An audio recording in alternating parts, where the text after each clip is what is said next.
হাফিজাহুল্লাহ ওয়া রাআহ, উনি এলাকা সহ পুরো দারুল নাজাত মাদ্রাসার অধিকাংশ আসাতাজা ইকরাম এই ভূখণ্ডের এই অঞ্চলের হওয়ার কারণে ছোটবেলা থেকেই বরিশালের প্রতি আমার একটি ভালোবাসা। আমি অন্তরের অন্তঃস্থল থেকে আবারও শুভেচ্ছা জানাতে চাই। আমি আমাদের অনেক ভাইদেরকে দেখতে পাচ্ছি, আপনারা বসার জায়গা পাননি, দাঁড়িয়ে আছেন এবং খুবই নিশ্চুপ, শান্ত, সুশৃঙ্খল। The people of Barisal, they are very smart, আলহামদুলিল্লাহ, মাশাআল্লাহ। এবং শ্রোতা যাদেরকে দেখতে পাচ্ছি বেশিরভাগের বয়স 15 থেকে 25। জেনজি, যেখানেই যাই জেনজি আমারে ছাড়ে না, মাশাআল্লাহ। এরাই আগামীর বাংলাদেশ, এরাই বাংলাদেশ। এদের হাতে নিরাপদ আমার লাল সবুজের পতাকা, এদের হাতে নিরাপদ আমার 56,000 বর্গ মাইলের প্রতিটি ইঞ্চি মাটি। এজন্য তোমাদেরকে সাবধান থাকতে হবে, সজাগ থাকতে হবে দেশের জন্য, এদেশের সার্বভৌমত্বের জন্য, ঠিক কিনা বলেন? আমার প্রিয় ভাইরা, আপনারা এখন যেমনি নিশ্চুপ, নীরব, very quiet and calm, discipline, I like it, I love it. শেষ পর্যন্ত আপনারা এরকম নিশ্চুপ, নীরব, নিস্তব্ধ, নিঝুম থাকবেন তো আপনারা? মাশাআল্লাহ। আমি খুব লম্বা চূড়া সময় নেব না, অনেক আলোচনা হয়েছে, আমি পাশেই ছিলাম, আমি দুপুরেই চলে এসেছি, আমি শুনছিলাম আলোচনাগুলো, অসাধারণ আলোচনা হয়েছে। আসলে আলোচনা হওয়া দরকার অল্প, ইবাদত আর আমল হওয়া দরকার বেশি, ঠিক কিনা?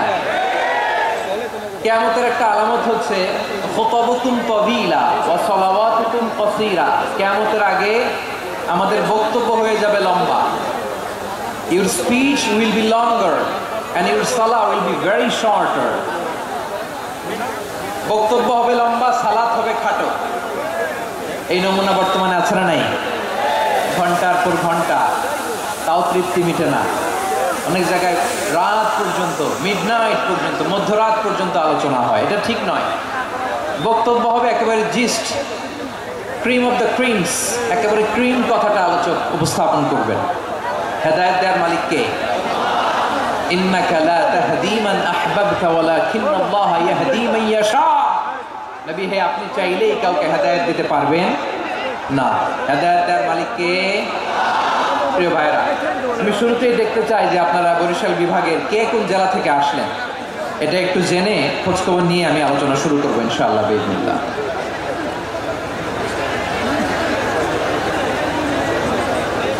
প্রিয় ভাইরা, আমি দেখতে চাচ্ছি আপনাদের এই বরিশাল বিভাগের ভোলা জেলা আছে না একটা, দ্বীপ জেলা, ওখান থেকে কেউ আসতে পারছেন নাকি? হ্যাঁ, আল্লাহু আকবার, আসছে তো, ওই যে হাত দেখা যাচ্ছে। সর্বনাশ, মাশাআল্লাহ, মাশাআল্লাহ, ঠিক আছে। আল্লাহ আমার ভাইদেরকে তুমি কবুল করো। বরগুনা জেলা থেকে কেউ এসেছেন আজকের প্রোগ্রামে? সালাম, মাশাআল্লাহ, মাশাআল্লাহ, ওয়েলকাম, ঠিক আছে। পিরোজপুর জেলার কেউ এসেছেন? পিরোজপুর জেলা থেকে মাশাআল্লাহ অনেক ভাইরা এসেছেন। ঝালকাঠি, মাশাআল্লাহ, ঝালকাঠির অনেক আসছে। তারপর বরিশাল জেলা থেকে কারা কারা এসেছেন? বরিশাল, মাশাআল্লাহ, তাবারাকাল্লাহ। এবার পটুয়াখালী জেলার কারা কারা দেখি? মাশাআল্লাহ, মাশাআল্লাহ, মাশাআল্লাহ। আল্লাহ তুমি কবুল করো, আল্লাহ তুমি কবুল করো। লিল্লাহি তাকবীর, লিল্লাহি তাকবীর, লিল্লাহি তাকবীর। হাত নামান। প্রিয় ভাইরা, আসুন আমরা কাল বিলম্ব না করে আজকের পটুয়াখালী জেলা শহরের, মাশাআল্লাহ, ওই যে লক্ষ্মীপুর থেকে আমাদের ভাই এসে প্লেকার্ড নিয়ে দাঁড়াইছে, ঠিক আছে, প্লেকার্ড দেখেছি, ফিয়ামানিল্লাহ। আচ্ছা, এই বরিশাল বিভাগের বাইরে থেকে কারা কারা আসছেন দেখি, কেউ আছেন কিনা? মাশাআল্লাহ, অনেক অনেক অনেক, মাশাআল্লাহ, আল্লাহ কবুল করুন, আল্লাহ কবুল করুন, ফিয়ামানিল্লাহ। চাঁদপুর, ঠিক আছে, ঠিক আছে, হ্যাঁ, ইলিশের বাড়ি, চাঁদপুর, ঠিক আছে, মাশাআল্লাহ। বসুন, বসুন।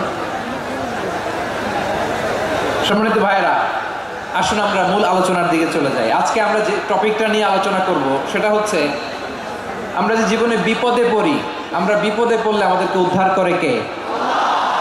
আল্লাহ ছাড়া আমাদের বাঁচানোর কেউ আছে? উদ্ধার করার কেউ আছে? রক্ষা করার কেউ আছে? এজন্য বিপদে পড়লে আমরা চাইবো কার কাছে? আমাদের যাই দরকার হোক আমরা ফরিয়াদ করব কার কাছে? নাকি মাজারে যেয়ে চাবেন? মাজারে যেয়ে চাবেন? অনেকে তো মাজারে যেয়ে কপাল ঘষে, আছে না নাই? মাজারে যেয়ে সন্তান চায়, আছে? এই এলাকায় নাই, এলাকার লোকদের আকীদা খালেস আমি জানি। মাজারে যেয়ে কপাল ঘষে আর সন্তান চায়। আচ্ছা, মাজারে গেলে সন্তান পাওয়া যায়? আচ্ছা, মাজারে না গেলে যদি বাচ্চা না হতো, গরু ছাগলের যে বাচ্চা হয় ওরা কোন মাজারে মানত করে বলেন? কথা কি বুঝতেছেন? এই যে প্রতি বছর গরু ছাগল ভেড়া এগুলো যে বাচ্চা দেয় এরা কোন মাজারে যে মানত করে? এজন্য চাইতে হবে একজনের কাছে, তিনি কে? আমার প্রিয় পটুয়াখালীবাসী, মাজার জিয়ারত করা সুন্নাহ। আমরা মাজার জিয়ারত করব, আল্লাহ ওয়ালাদের কবরে যাব, আমরা সেখানে যে সালাম দিব, দোয়া করব, নিজের জন্য করব, কবরে শুয়ে থাকা মাইয়েতের জন্য করব, পুরো মুসলিম উম্মার জন্য করব। কিন্তু কবরে যিনি শুয়ে আছে ওই বাবার কাছে সন্তান চাওয়া যাবে? চাকরি চাওয়া যাবে? সফলতা চাওয়া যাবে? সফলতা দেয় কে? সবাই বলেন নাই, আওয়াজ করে বলেন, সফলতা দেওয়ার মালিক কে? এক কথায় রব্বুল আলামিন বলেন, وَإِن يَمْسَسْكَ اللَّهُ بِضُرٍّ فَلَا كَاشِفَ لَهُ إِلَّا هُوَ وَإِن يُرِدْكَ بِخَيْرٍ فَلَا رَادَّ لِفَضْلِهِ يُصِيبُ بِهِ مَن يَشَاءُ مِنْ عِبَادِهِ وَهُوَ الْغَفُورُ الرَّحِيمُ। আল্লাহু আকবার। আল্লাহ বললেন, ওয়া ইয়ামসাসকাল্লাহু বিদুররিন ফালা কাশিফা লাহু ইল্লা হু। আল্লাহ যদি তোমাকে কোনো বিপদ স্পর্শ করায়, আল্লাহ যদি তোমারে কোনো বিপদে ফেলে দেয়, ওই বিপদ থেকে উদ্ধার করার তিনি ছাড়া আর কেউ নাই। জোরে বলেন ঠিক কিনা? তিনি যদি কোনো বিপদে ফেলেন, তিনি ছাড়া বিপদ থেকে উদ্ধার করার কেউ নাই। আর তিনি যদি তোমার প্রতি কোনো অনুগ্রহ করতে চান, ওই অনুগ্রহ ঠেকিয়ে দেওয়ার ক্ষমতাও কারো নাই। আল্লাহ যদি আপনার সফলতা দিতে চায়, পৃথিবীর কোন শক্তি ওই সফলতাকে থামাতে পারে? এজন্য আল্লাহ বললেন, খবরদার, চিন্তার আকীদা খালিস করে নাও। ওয়া ইয়ামসাসকাল্লাহু বিদুররিন ফালা কাশিফা লাহু ইল্লা হু। আল্লাহ বিপদে ফেললে বিপদ থেকে উদ্ধার করার কেউ থাকে না। আর আল্লাহ যদি তোমার প্রতি দয়া দেখাতে চান, অনুগ্রহ করতে চান, ওই অনুগ্রহকে প্রতিরোধ করার মতো ক্ষমতা কারো নাই। তিনি তার বান্দাদের মধ্য থেকে যাকে ইচ্ছা তাকে দেন, যত ইচ্ছা তত দেন। তিনি ক্ষমাশীল, তিনি মেহেরবান। সুবহানাল্লাহ। তিনি ক্ষমাশীল, তিনি মেহেরবান। তাহলে এই আয়াত থেকে আমরা বুঝতে পারলাম, আমরা যদি বিপদে পড়ি আমাদেরকে কেউ বাঁচাতে পারে না। আমার বাবা আমারে বাঁচাতে পারে? হ্যাঁ? আমার মা আমাকে বাঁচাতে পারে? আমার বন্ধু আমারে বাঁচাতে পারে? আমার দলের কর্মী আমাকে বাঁচাতে পারে? আমার পীর সাহেব আমারে বাঁচাতে পারে? আমার পটুয়াখালীর ভাইয়েরা খেয়াল রাখবেন, বাঁচাতে পারে এক মহান সত্তা, উদ্ধার করতে পারে এক মহান সত্তা। চিৎকার করে বলুন, তিনি কে? আবার আল্লাহ বললেন, আম্মাই ইউজিবুল মুত্তাররা ইযা দাআহু ওয়া ইয়াকশিফুস সুআ ওয়া ইয়াজআলুকুম খুলাফাআল আরদ আইলাহুম মা'আল্লাহ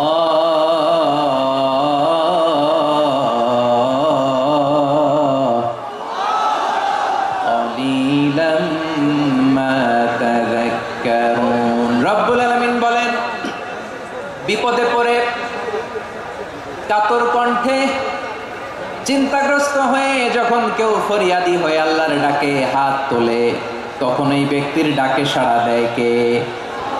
সবাই বলুন।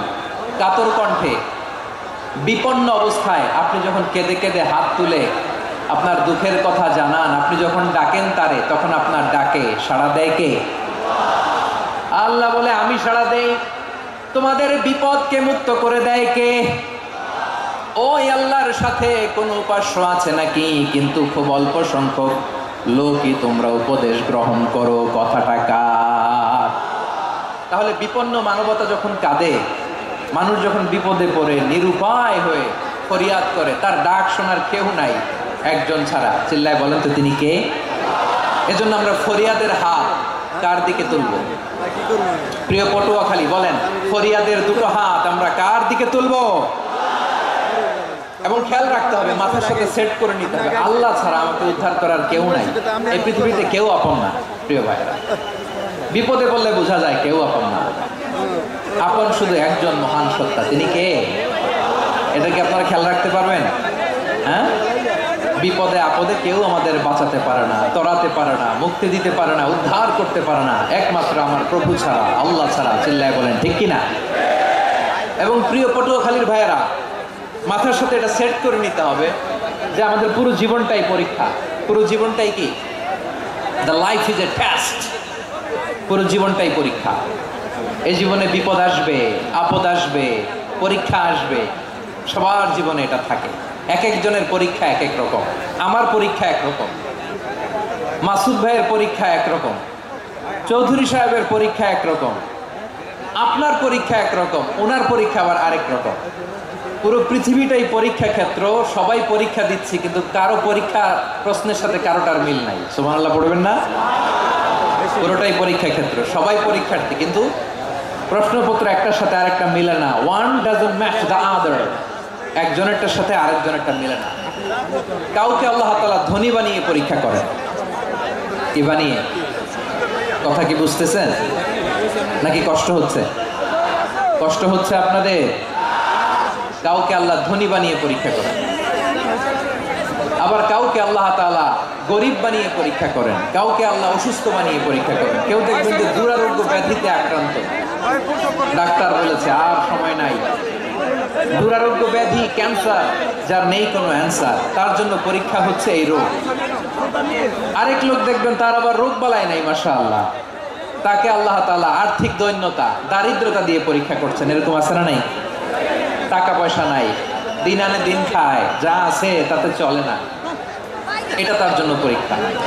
আবার আরেক শ্রেণীর লোক দেখবেন তাকে আল্লাহ অসুস্থতাও দেয় নাই, দারিদ্রতাও দেয় নাই, তার দাম্পত্য জীবনের সমস্যা আছে না নাই? স্ত্রী কথা শোনে না, অথবা ছেলে মেয়ে কথা শোনে না। তাহলে পরীক্ষা সবার জীবনে আছে, এক একজনের পরীক্ষাটা এক এক রকম। আল্লাহ তাআলা দেখতে চায় যে এই পরীক্ষার সময় আমরা কিরকম রেসপন্স করি। How to deal with the test, কিভাবে এই বিপদ আপদ পরীক্ষাগুলোকে আমরা হ্যান্ডেল করব, ডিল করব, এটা হচ্ছে আজকের আলোচনার বিষয়। বুঝতে পেরেছেন সবাই আমার প্রিয় ভাইয়েরা? তাহলে পরীক্ষাময় আমাদের জীবন, বিপদ আপদ পরীক্ষা, এটা মানুষের পিছু ছাড়ে না। সবার জীবনে পরীক্ষা আছে, নবীদের জীবনেও পরীক্ষা ছিল। সাহাবারা জিজ্ঞেস করেছেন, ইয়া রাসূলুল্লাহ, আইয়ুন নাসি আশাদ্দু বালাআন ফিদ দুনিয়া, এই দুনিয়ার বুকে কাদের পরীক্ষা সবচেয়ে বেশি? বিশ্বনবী বলেছেন, আল আম্বিয়া। এই পৃথিবীতে সবচেয়ে বেশি পরীক্ষা আল্লাহ তাআলা নিয়ে থাকেন নবীদের। কাদের? নবীদের। সুম্মাল আমসাল ফাল আমসাল, এরপরে নবীদের পরের স্তরে যারা, তাদের পরীক্ষা। এরপরে তাদের পরের স্তরে যারা, তাদের পরীক্ষা। সিদ্দিকিনদের, শুহাদাদের, সালিহিনদের, আল্লাহওয়ালাদের। যার ঈমান যত মজবুত, তার জীবনে পরীক্ষাও তত বেশি। চিল্লায় বলেন ঠিক কিনা? তাহলে মুমিনরা, বিশ্বাসীরা, আমরা কি পরীক্ষা বিপদ আপদে ভয় পাই? হ্যাঁ, বিপদ দেখলে ভয় লাগে আপনাদের? ভয় লাগে? হ্যাঁ, না, মুমিনরা বিপদে ভয় পায় না, তারা হতাশ হয় না, সুবহানাল্লাহ, তারা নিরাশ হয় না। বিশ্বাসীরা হাল ছেড়ে দেয় না, তারা ভরসা রাখে একজনের উপর। চিল্লায় বলতে হবে তিনি কে? কারণ মুমিন জানে the grief isn't permanent, the test isn't permanent, the struggle in our life isn't permanent. আমাদের জীবনের দুঃখ, কষ্ট, স্ট্রাগল, এগুলো পার্মানেন্ট নয়। After every difficulties there is an ease. সব কষ্টের পরেই একটা সুখ আছে না নাই? রব্বুল আলামিন বলেন, ফাইন্না মাআল উসরি ইউসরা, ইন্না মাআল উসরি ইউসরা, ভয় পেও না, চিন্তা করো না, কষ্টের সাথেই আমি রেখে দিয়েছি স্বস্তি। সুবহানাল্লাহ বলেন। মুমিন জীবনে বিপদ যত বেশি, কষ্ট যত বেশি, তার সামনে সফলতা তার চেয়েও বেশি। ঠিক কিনা বলেন? কারণ বিশ্বাসীরা জানে রাত্রি যত গভীর হয়, সুবহে সাদিকের সময় তত আগাতে থাকে। গর্ভবতী নারীর পেটের ব্যথা যত বাড়তে থাকে, ঘরে নতুন মেহমান আগমনের সময় ঘনাতে থাকে।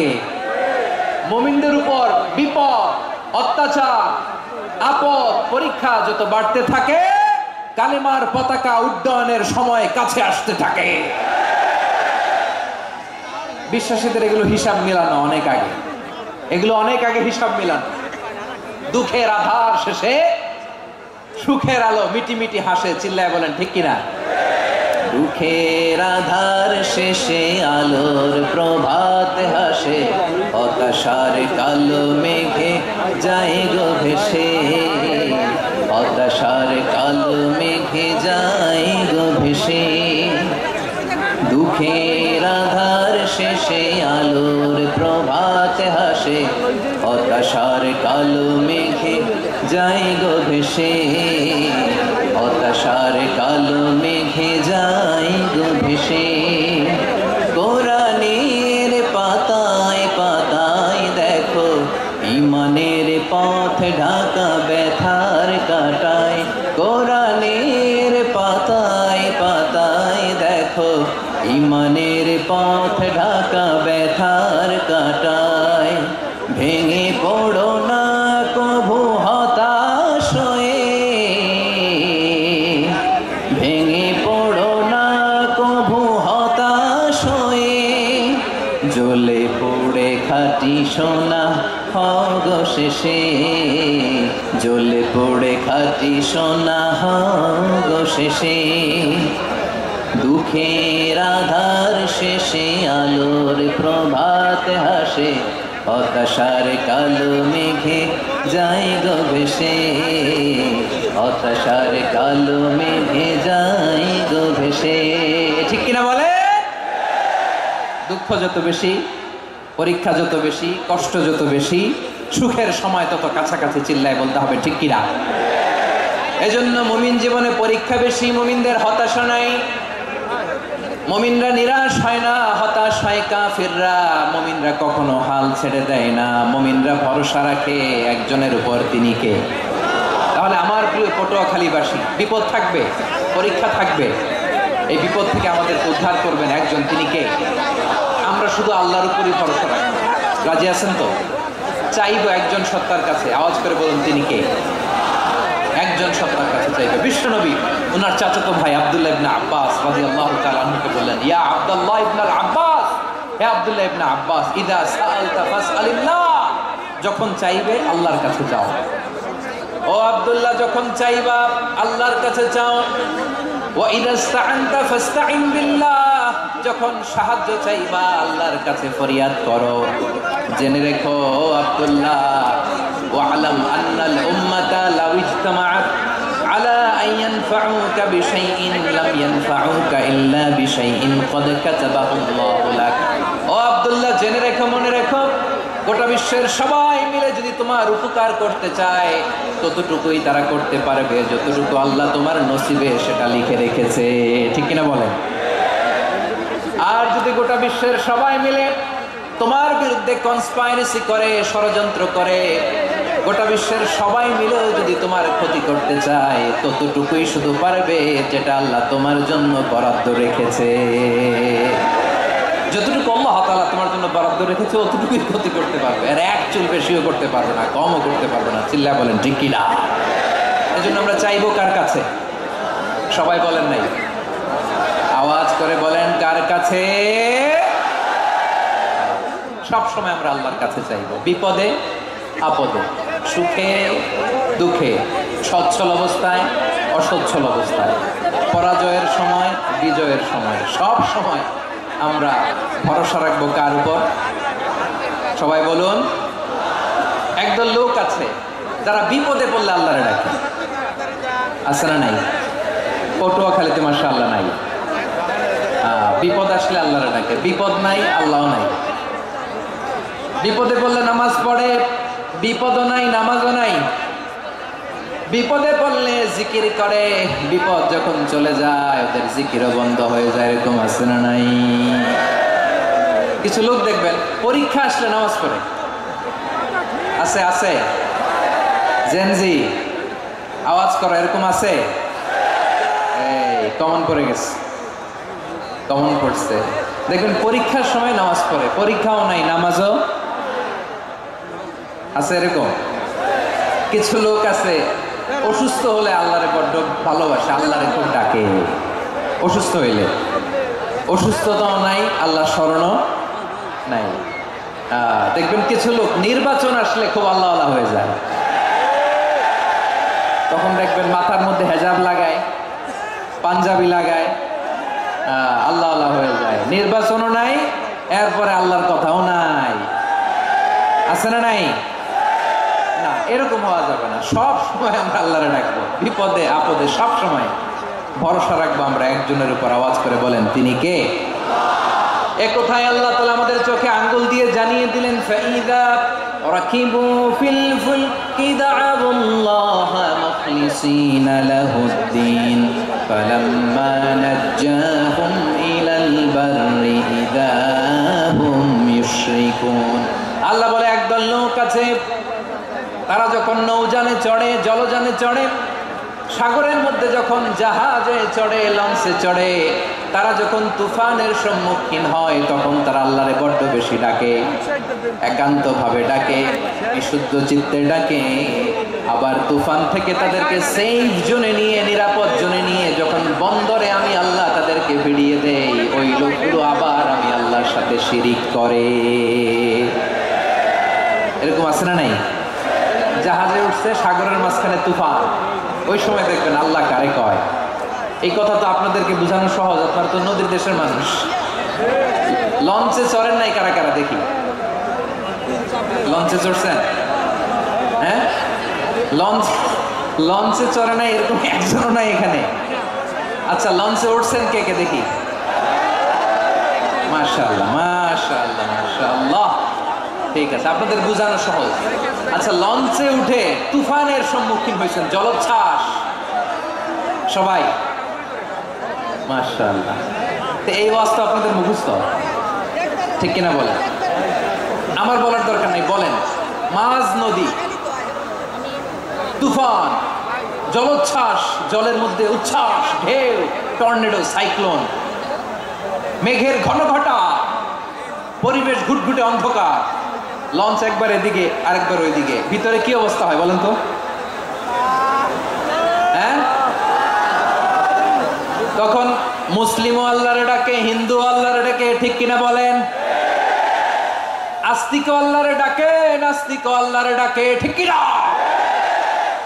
লঞ্চের ভেতর, স্টিমারের ভেতর কান্নারে রোল পড়ে যায়, চিৎকারের রোল পড়ে যায়, সবার মুখ দিয়ে শুধু একটা আওয়াজ, লা ইলাহা ইল্লাল্লাহ, লা ইলাহা ইল্লাল্লাহ, লা ইলাহা ইল্লাল্লাহ, সুবহানাল্লাহ, আলহামদুলিল্লাহ, লা ইলাহা ইল্লাল্লাহ। আল্লাহ নামের জিকির করবে যারা, আল্লাহর কাছে প্রিয় তারা, আল্লাহর কাছে প্রিয় যারা, জান্নাতে প্রবেশ করবে তারা, জোরে লা ইলাহা ইল্লাল্লাহ, লা ইলাহা ইল্লাল্লাহ, লা ইলাহা ইল্লাল্লাহ, মুহাম্মাদুর রাসূলুল্লাহ।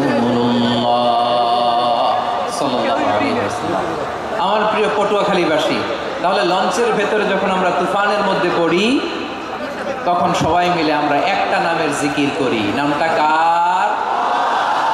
মুসলমানেরাও ডাকে, হিন্দুরাও ডাকে, আস্তিকও ডাকে, নাস্তিকও ডাকে, সবাই ডাকে একজনকে, তিনি কে? আবার দেখবেন ওই আল্লাহ তুফানের পরে, ঝড়ের পরে ওই লঞ্চটাকে যখন সদর ঘাটে ফিরিয়ে দেয়, আবার আমরা নাফরমানি শুরু করে দেই। সে কোথায় আল্লাহ বললেন, ফাইদা রাকিবু ফিল ফুলকি দা'আবুল্লাহা মুখলিসিনা লাহুদ্দিন ফালাম্মা নাজ্জাহুম ইলাল বাররি ইযা হুম ইউশরিকুন। সাগরে যখন তুফানে পড়ে আমি আল্লাহর ডাকে, আবার আমি আল্লাহ যখন বাঁচিয়ে দেই, আবার আমি আল্লাহর সাথে শিরিক শুরু করে। আমরা কি এরকম হতে চাই নাকি? এরকম করবেন? হ্যাঁ, না, আমরা তুফানে পড়লেও আল্লাহরে ডাকি, আবার বাঁচায় দেওয়ার পরেও ডাকি কারে? আল্লাহকেই ডাকি। বিমানের মধ্যে মাঝে মাঝে দেখবেন যে এয়ার টার্বুলেন্স হয়, জানেন? এয়ার টার্বুলেন্স জানেন তো? মাঝে মাঝে বিমানটা বাউন্সিং করে, বাম্পি, ভেরি বাম্পি ওয়েদার। শোনেন নাই? 40,000 ফিট উপরে যখন থাকে তখন পাইলট মাঝে মাঝে বলে, dear passengers, ladies and gentleman, right now we are flying 40,000 feet above the ground and we are passing very air turbulence, very heavy air turbulence right now. Please fasten your seat belt. দেখবেন মাঝে মাঝে বলে যে ভদ্র মহিলা, ভদ্র মহোদয়গণ, আমরা 40,000 ফিট উপর দিয়ে যাচ্ছি আর এয়ার টার্বুলেন্স ফেস করছি, মেহেরবানি করে আল্লাহর ওয়াস্তে সিট বেল্ট বাঁধুন। তখন বিমানটা এরকম বাউন্সিং করে, শেকিং করে। আপনারা মুখোমুখি হয়েছেন? ইদানিং এই এয়ার টার্বুলেন্স বেড়ে গিয়েছে। গত বছর আমার ইন্টারন্যাশনাল অনেকগুলো ফ্লাইট ছিল, তো আমি দেখলাম যে আগের ফ্লাইটগুলোর তুলনায় এখন এয়ার টার্বুলেন্স খুব বেশি। আমি একটু রিসার্চ করে দেখলাম ক্লাইমেট চেঞ্জের কারণে, জলবায়ু পরিবর্তনের কারণে আকাশের বাতাসের মুভমেন্টে পরিবর্তন হয়েছে, ফলে এখন বিমান শেকিং করে বেশি, বাউন্সি, বাম্পি ওয়েদার। তো বলেন তো 40,000 ফিট উপরে যখন আপনি, কয় হাজার ফিট? সবাই বলুন কয় হাজার ফিট? 40,000 ফিট উপরে যখন আপনি, তখন যখন বিমানটা এরকম বাউন্সিং করে, সবাই যখন ভমিটিং করে বিমান নষ্ট করে দেয়, বমি করে, তখন বাঁচানোর কে আছে আল্লাহ ছাড়া? কেউ আছে? ওই মুহূর্তেও সবাই মিলে একজনকে ডাকে আওয়াজ করে বলেন তিনি কে? মাঝে মাঝে কিছু সোশ্যাল মিডিয়ায় কিছু ভিডিও পাওয়া যায় যে হেভি যখন এয়ার টার্বুলেন্স হয় 10 সেকেন্ড 15 সেকেন্ডের কিছু ভিডিও পাওয়া যায়, বিমানটা এরকম বাউন্সিং করছে, বাম্পি ওয়েদার, কাঁপছে, মানুষগুলো বমি করছে, অক্সিজেন মাস্কগুলো সব ঝুলে পড়েছে, বিমানটা শুধু কাঁপছে। তখন দেখবেন বিমানের ভেতরেও এরকম লঞ্চের মতো চিৎকার আছে না নাই? বিমানের ভেতরেও তখন চিৎকার। গত বছর হিথ্রো এয়ারপোর্ট থেকে সিঙ্গাপুর এয়ারলাইন্সের একটা ফ্লাইট, হিথ্রো টু চাঙ্গি, একটা ফ্লাইটে এমন বেশি এয়ার টার্বুলেন্সের শিকার হয়েছিল ওই এয়ারক্রাফটটা, 33 জন যাত্রী সেখানে আহত হয়েছে, একজন যাত্রী নিহত হয়েছে। কেবিন ক্রুজ, এয়ার হোস্টেস যারা আছে, একজনের নাক ফেটে, চোখ ফেটে, কপাল ফেটে, ব্লিডিং হয়ে শয়লা। প্রিয় ভাইয়েরা, ওই 40,000 ফিট উপরে বিমানটা যখন কাঁপবে, তখন আমাদেরকে আল্লাহ ছাড়া আর কেউ বাঁচানোর আছে? এত আসতে বললে হবে? ওই কঠিন মুহূর্তে আমার বাবা আমারে বাঁচাতে পারে, আমার বন্ধু আমারে বাঁচাতে পারে। এই গ্রাউন্ডে, জমিনের বুকে আমার প্রোটোকল, আমার ক্ষমতা, আমার দাম্ভিকতা কোনো কিছু আমারে বাঁচাতে পারে? একজন ছাড়া, চিল্লায় বলতে হবে তিনি কে? সে আল্লাহ বললেন, গোলাম আমি বিপদের সময় ঠিকই তোমাদের বাঁচিয়ে নেই। ওই বিমানের ভেতরে 40,000 ফিট উপরে যখন তোমরা এয়ার টার্বুলেন্সের শিকার হও, তখন নাস্তিকও আল্লাহরে ডাকে, হিন্দু আল্লাহরে ডাকে, জোরে বলেন ঠিক কিনা?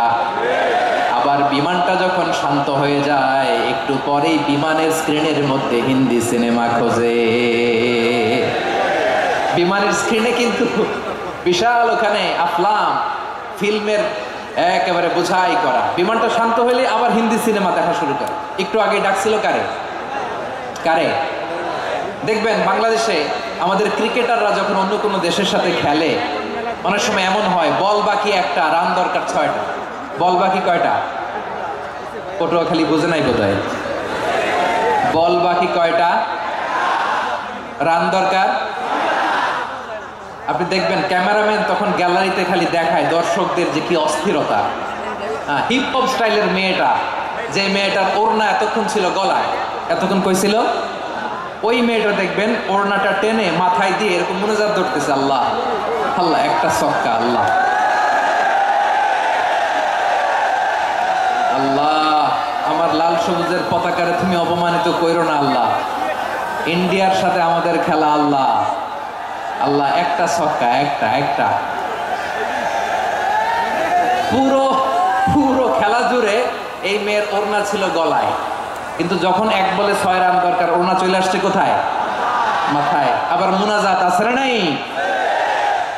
ঠিকই বাংলাদেশের দামাল ছেলে এমন এক শট মারলো, বল চলে গেল স্টেডিয়ামের বাইরে, ছক্কা, জিতে গেলাম আমরা। পুরো স্টেডিয়াম জুড়ে চিৎকার, হই হুল্লোড়, মৌজ মাস্তি। যেই মেয়েটা মাথার মধ্যে ওড়না দিয়ে এতক্ষণ সুবহানাল্লাহ সুবহানাল্লাহ বলে আল্লাহর কাছে দোয়া করেছে, ওই মেয়ে এখন আবার ওড়না ফেলে দিয়ে নাচা শুরু করে দিয়েছে। তাহলে আল্লাহর ভয়, আল্লাহর প্রতি আস্থা, বিশ্বাস, ভালোবাসা, এটা কি ক্ষণিকের জন্য? মানে আমার যখন লাগবে তখন আল্লাহর ইউজ করবো নাকি? হ্যাঁ, বিপদে আপদে, সুখের সময় দুঃখের সময়, সচ্ছল অসচ্ছল অবস্থায় বিশ্বাসীরা ভরসা রাখে একজনের উপর। চিৎকার করে বলো, পটুয়াখালী তিনি কে? সে আল্লাহ বললেন, গোলাম মনে করো না জাহাজ থেকে সদরঘাটে ভিড়িয়ে দিলাম তুমি নিরাপদ হয়ে গেছো। মনে করো না 40,000 ফিট থেকে সেফ ল্যান্ডিং এর পরে এয়ারপোর্টে নেমে গেলেই তুমি নিরাপদ হয়ে গেছো। ও মিয়া, বিপদ কি শুধু সাগরে আর আকাশে? ঘরের বিপদও, ঘরের ভেতরও বিপদ আসতে পারে কি পারে না?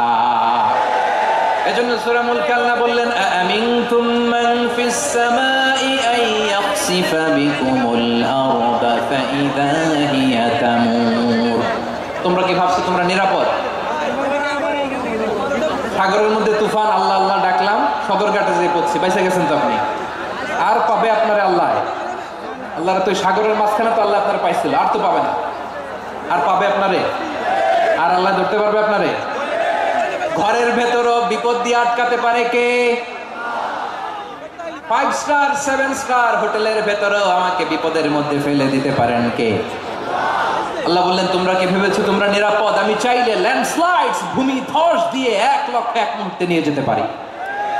এক সুনামি দিয়ে থাপ্পড় মেরে 3 লক্ষ সাগরের ভেতরে ঢুকায় দিতে পারি। 1 সেকেন্ডও লাগে না আমার।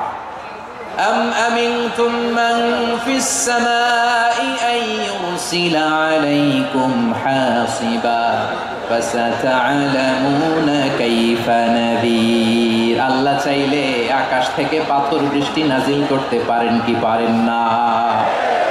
এই মুহূর্তে এখানে ভূমিকম্প দিতে পারেন কি পারেন না? আচ্ছা, ভূমিকম্প যখন হয় আমাদের কারো হুঁশ থাকে? আপনি মনে করছেন আমরা সাধারণ মানুষ, আমরা দৌড় দেই, আর প্রেসিডেন্ট প্রধানমন্ত্রী ওনারা বুঝি খাটে শুয়ে থাকে? কথা বুঝে নাই বোধহয়। ভূমিকম্প, আর্থকোয়েক যদি হয়, বাঁচার জন্য আমরা কি করি?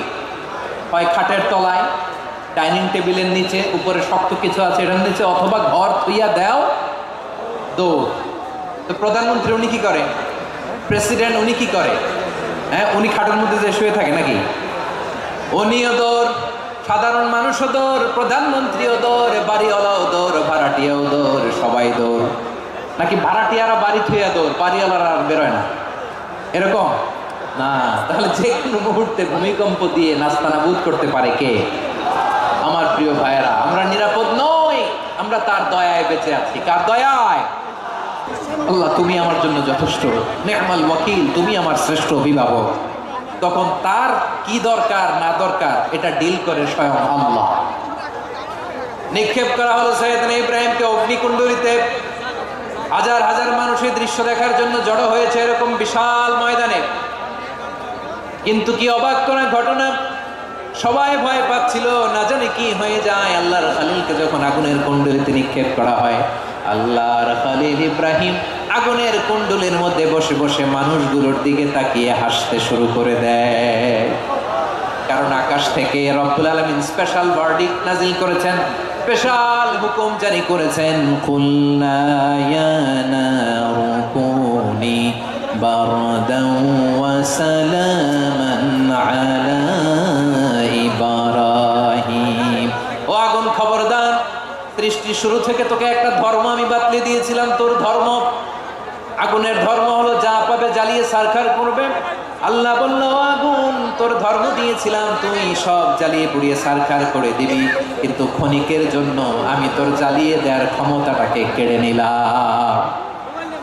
জ্বালিয়ে ভস্ম করে দেওয়ার ক্ষমতা আমি কেড়ে নিলাম। কুনি বারদান, ঠান্ডা হয়ে যা। কিন্তু এত বেশি ঠান্ডা হবি না আবার আমার ইব্রাহিমের জন্য সর্দি লেগে না যায়। সুবহানাল্লাহ, এত আস্তে বললে হবে? কুনি বারদান, বারদ মানে বরফ, ঠান্ডা।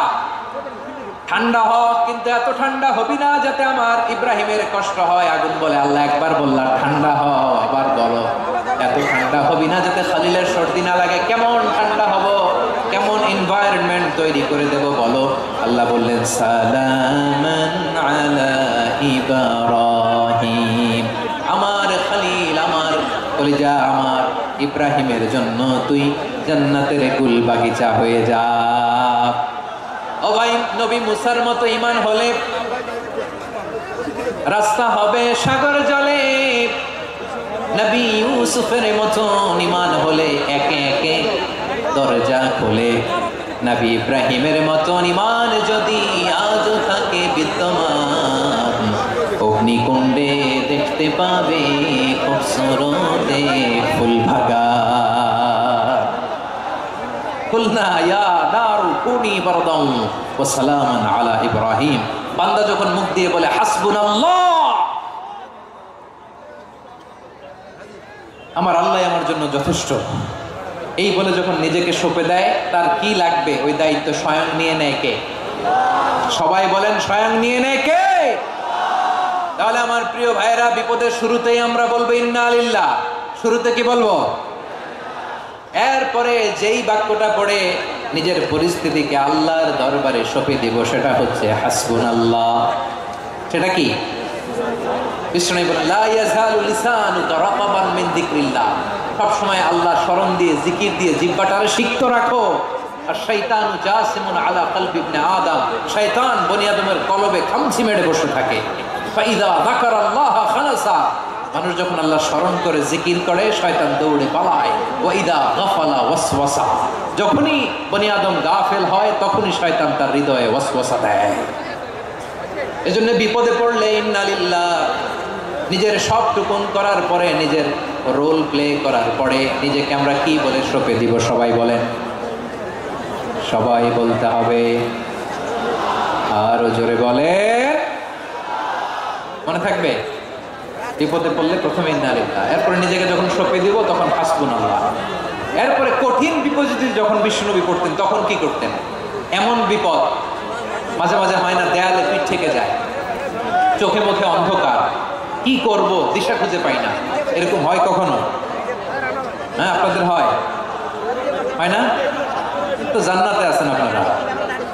হয় হয়, এরকম হয়েছে না যে দেয়ালে পিঠ থেকে গেছে, চোখে মুখে অন্ধকার, ওই যাব, কি করব, বাঁচানোর কেউ না, এরকম হয়েছে কখনো আপনাদের?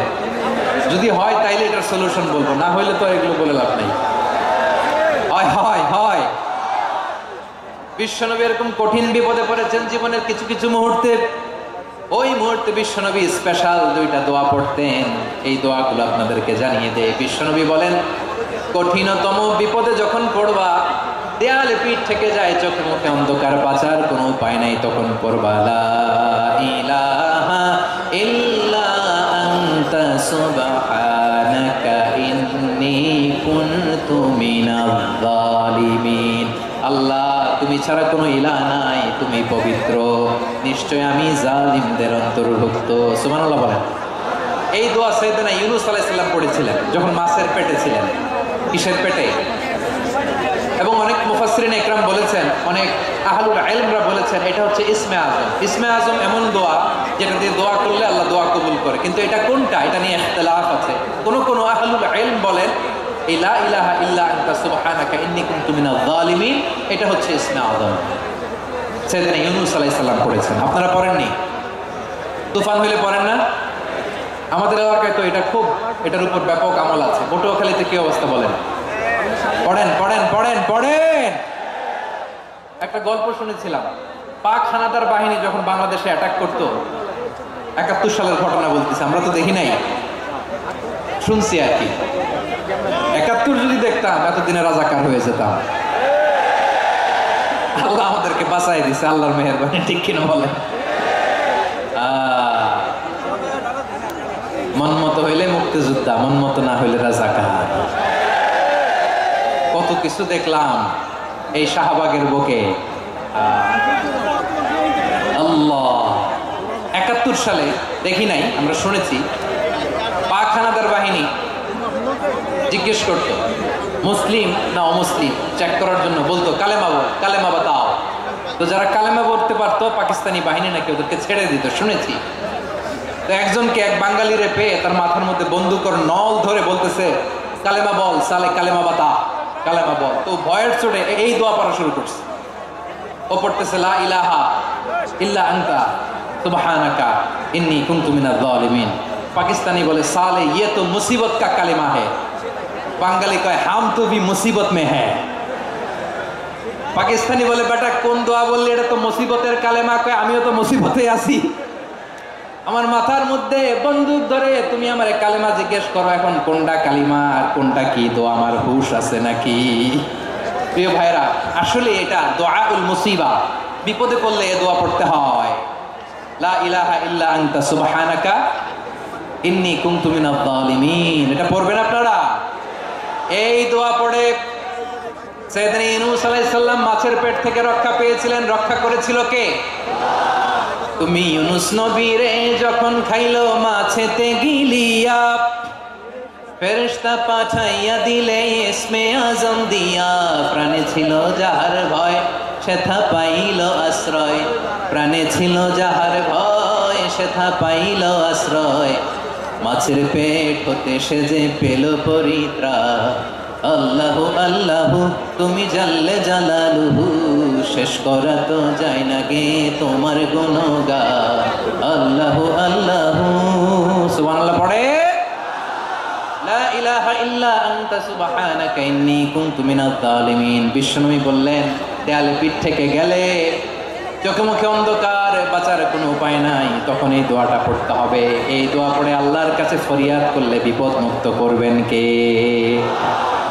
কেন এই দোয়াটা আল্লাহর কাছে বড্ড প্রিয় জানেন আমার ভাইয়েরা? কারণ এই দোয়ার মধ্যে তিনটা জিনিস আছে। আমি যেরকম আঙ্গুল উঁচু করেছি এরকম করেন তো। তিনটা। কয়টা? তিনটা। এক নম্বরে হচ্ছে তাওহীদ, দুই নম্বরে তাসবিহ, তিন নম্বরে তাকরীর। আই রিপিট, আবারও বলছি, এক নম্বরে তাওহীদ, দুই নম্বরে তাসবিহ, তিন নম্বরে তাকরীর।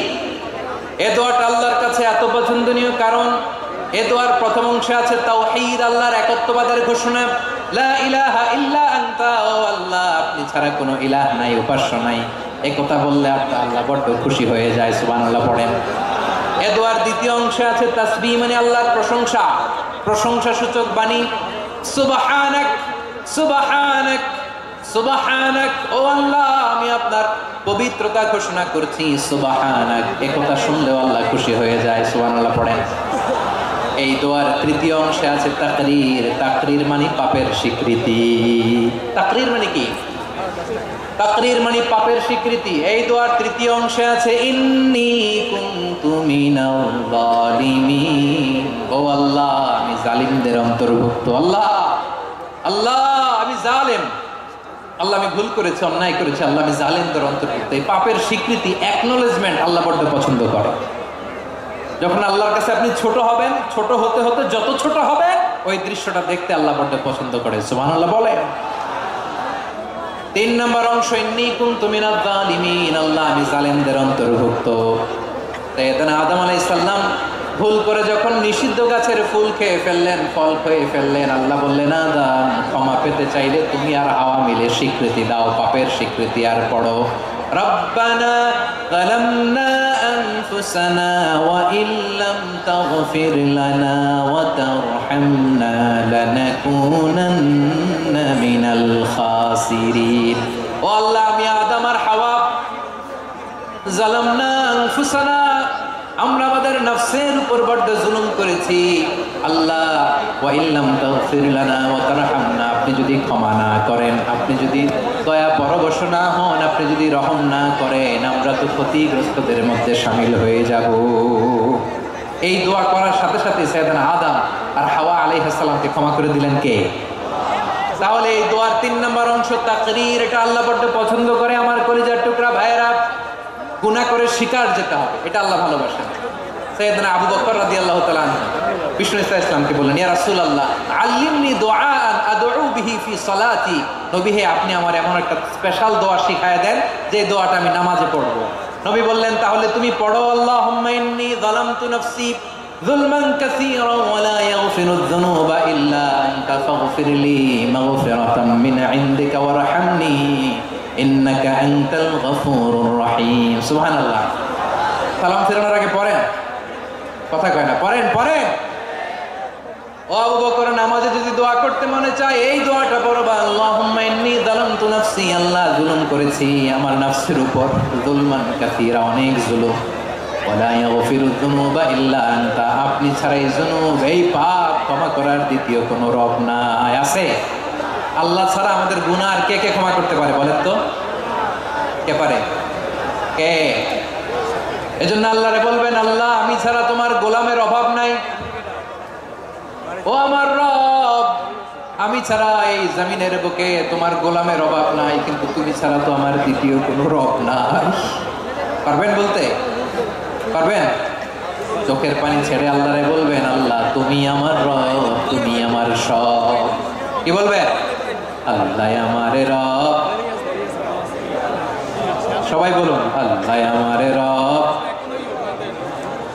দমে দমে তনু মনে তারি অনুভব, আল্লাহ আমার রব। আল্লাহরে বলেন, আল্লাহ তুমি আমার রব, তুমি আমার সব। আল্লাহ আমি ছাড়া এই জমিনে তোমার গোলামের অভাব নাই, তুমি ছাড়া আমার দ্বিতীয় কোনো রব নাই। এ কথা বলে চোখের পানি ছেড়ে আল্লাহরে স্বীকৃতি দেন, আল্লাহ আমি পাপী, আল্লাহ জামিনে আমার চেয়ে বড় পাপী আর কেউ নাই। ওযু করে সিজদায় লুটিয়ে পড়ে চোখের পানি ছেড়ে আল্লাহরে পাপের স্বীকৃতি দেন, আল্লাহ এমন কোন জুলুম নাই, গুনাহ নাই আমি করি নাই, সগীরা কবিরা, জেনে না জেনে, ইচ্ছায় অনিচ্ছায়, শিরকি বেদাতি সব গুনাহ করেছি। আল্লাহ আকাশের নিচে জমিনের উপরে আমার চেয়ে বড় গুনাহগার আর কেউ নাই। চোখের পানি ছেড়ে আল্লাহরে বলেন, আল্লাহ আমি ছাড়া তোমার গোলামের অভাব নাই, তুমি ছাড়া আমার দ্বিতীয় কোনো রব নাই, তুমি ছাড়া তো কেউ আমার গুনাহ ক্ষমা করার নাই, তুমি আমার রব, তুমি আমার সব। বলতে পারবেন? এই তাকরীর আমার পটুয়াখালীর গান, এই স্বীকৃতিটা দেখতে আল্লাহ বলতে ভালোবাসে, কারণ আমরা সবাই গুনাহগার, আমরা সবাই কি? বিশ্বনবী বলেন কুল্লুকুম খাত্তাউন, আ বানি আদম তোমরা সবাই পাপী। সবাই কি? সবাই পাপী, আমরা সবাই পাপী। আপন পাপের বাটখারা দিয়ে অন্যের পাপ মাপি, আমরা যে পাপী এটা ভাবতে মনে চায় না কারণ, খালি অন্যের পাপ দেখি আমরা, এটা ভুল। ওর এই পাপ, ও পাপী, ও জালেম, ও জাহান্নামী, এরকম একটা টেন্ডেন্সি। আমার যে কি হালাত এটার খেয়াল নাই, খেয়াল করতে হবে যে আমি সবচেয়ে বড় পাপী, ঠিক কিনা বলেন? পাপ করি না এমন কেউ আছি? হ্যাঁ আছি, আছি। কেউ না জানলেও জানে কে আমার পাপের ঘটনা? পৃথিবী না জানুক আমি তো জানি, আমি কি পাপ করেছি। হায় ও আমার কলিজার টুকরা ভাইয়েরা, মাথাটাকে নিচু করে জীবনের সব গুনার ফিরিস্তিগুলো একটা একটা করে স্বীকার করে আল্লাহরে বলেন, আল্লাহ আমি পাপী, আল্লাহ আমার চেয়ে বড় পাপী এই দুনিয়াতে কেউ নাই, আকাশের নিচে জমিনের উপরে আমার চেয়ে বড় পাপী কেউ নাই।